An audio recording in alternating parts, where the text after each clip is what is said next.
Hello all, welcome to Poovi's home. எல்லோரும் எப்படி இருக்கீங்க? இன்றைக்கி வீடியோவில் என்ன பார்க்க போகிறோன்னா, ஒரு சிம்பிளான சூப்பரான மஷ்ரூம் கிரேவி தான் பார்க்க போகிறோம். அதை செய்கிறதுக்கு கடாய் நல்லா சூடானதும் தேவையான அளவு ஆயில் ஆட் பண்ணிக்கலாம். ஆயில் நல்லா சூடானதும் 2 பட்டை 2 கிராம்பு ஆட் பண்ணிக்கிறேன். கூடவே 2 ஸ்பூன் இஞ்சி பூண்டு பேஸ்ட் ஆட் பண்ணிக்கிறேன். இது கூடவே பெரிய சைஸ் 3 வெங்காயம் பொடியாக கட் பண்ணி ஆட் பண்ணிக்கிறேன். அது கூடவே கொஞ்சமாக கருவேப்பிலையும் ஆட் பண்ணிக்கலாம். இது எல்லாமே சேர்த்து நல்லா ராஸ்மல் போகிற வரைக்கும் வதக்கிக்கலாம். இது கூடவே 3 பெரிய சைஸ் தக்காளி மிக்ஸியில் ஒரு பல்ஸ் மோடில் அரைச்சி வச்சுருக்கேன். இதை கூட ஆட் பண்ணிக்கலாம். இது எல்லாமே சேர்த்து நல்லா வதக்கி விட்டுக்கலாம்.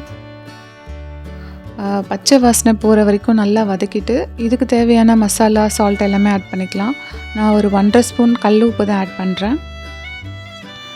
கூடவே மஞ்சள் பொடி, மிளகாய் பொடி, தேவையான அளவு காரத்துக்கு ஏற்ற மாதிரி ஆட் பண்ணிக்கலாம். நான் ஒரு 3 ஸ்பூன் ஆட் பண்ணுறேன்.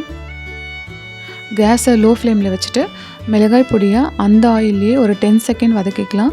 இந்த மாதிரி பண்ணும்போது கிரேவியோட டேஸ்ட் ரொம்பவே நல்லாயிருக்கும்.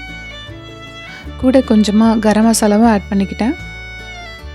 இந்த ஸ்டேஜில் நம்ம வாஷ் பண்ணி கட் பண்ணி வச்சுருக்க மஷ்ரூம் ஆட் பண்ணிக்கலாம். இப்போ இந்த மஷ்ரூமை இந்த மசாலாவோடு சேர்த்து நல்லா கலந்து விட்டுக்கலாம். இந்த மாதிரி நல்லா கலந்து விட்ட மஷ்ரூமை தண்ணி எதுவும் ஆட் பண்ணாமல் ஒரு 5 மினிட்ஸ் மூடி போட்டு குக் பண்ணி எடுத்துக்கலாம். மஷ்ரூம்லேயே தண்ணி விடும், ஸோ அதுலேயே அது குக் ஆகிடும். தண்ணி எதுவும் ஆட் பண்ண வேணாம். இப்போ கிரேவிக்கு தேவையான மசாலா அரைச்சிக்கலாம்.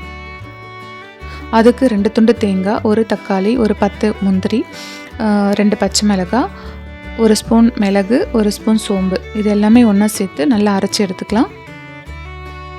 கொஞ்சம் தண்ணி ஆட் பண்ணி பேஸ்ட்டை அரைச்சிக்கலாம். அரைச்சி எடுத்த பேஸ்ட்டை கிரேவியில் ஆட் பண்ண வேண்டியதான். ஸோ 5 மினிட்ஸ் ஆகிடுச்சு.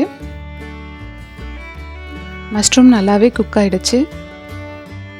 இது நம்ம அப்படியே கூட சாப்பிட்லாம். மஷ்ரூம் தொக்கு மாதிரி நல்லாயிருக்கும் ரைஸ்க்கெலாம்.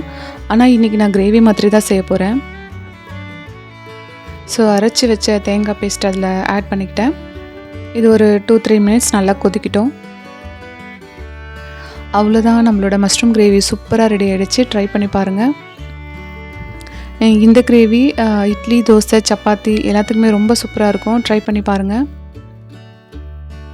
நான் இன்றைக்கி சப்பாத்தி கூட தான் இதை சாப்பிட போகிறோம். ரொம்பவே டேஸ்ட்டாக இருந்தது. ட்ரை பண்ணி பாருங்கள். இந்த கிரேவி செய்கிறதுக்கு ரொம்ப சிம்பிளாக தான் இருக்கும். அவ்வளோ கஷ்டம்லாம் கிடையாது. பிகினர்ஸ் கூட செஞ்சிடலாம் தான் நினைக்கிறேன். ஸோ இந்த வீடியோ பிடிச்சிருந்தா லைக் பண்ணுங்கள், ஷேர் பண்ணுங்கள், அப்படியே சப்ஸ்கிரைபும் பண்ணிவிடுங்க. தேங்க்ஸ் ஃபார் வாட்சிங். பாய்.